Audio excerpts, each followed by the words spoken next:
যে শেষ মুহূর্তে তুমি তখন আন্তর্জাতিকের প্রিপারেশনটা কিভাবে নিয়েছিলা দিকে?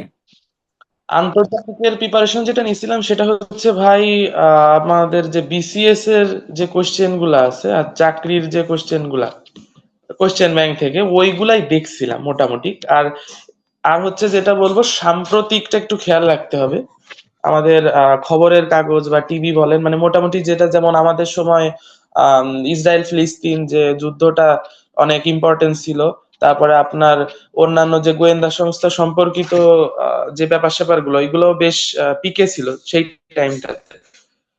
তো এইগুলা একটু খেয়াল রাখতে হবে যে যে আহ, আন্তর্জাতিকে কোন টপিকটা আর কি এখন পিকে আছে, তো সেই টপিকটা নিয়ে যতদূর পারা যায় একটু জানার চেষ্টা করতে হবে। মোটামুটি সেগুলো জানার জন্য জানলেই তুমি হবে। কি পড়তা? তুমি কি পড়তা সেটা জানার জন্য, রিসেন্ট অংশটুকু পড়ার জন্য? জন্য ভাই, যে আমাদের কোচিং থেকে তো প্রোভাইড করতোই, তবে আমি আলাদাভাবে একটু খেয়াল রাখতাম খবরের কাগজ এবং আপনার টিভিতে, এটা খেয়াল রাখতাম আমি। কারণ সবসময় সবকিছু পাওয়া যায় না, কিছু জিনিস একটু চোখ কান খোলা রাখতে হয়, তাহলে দেখা যাচ্ছে কি অনেক কিছুই শেখা যায়।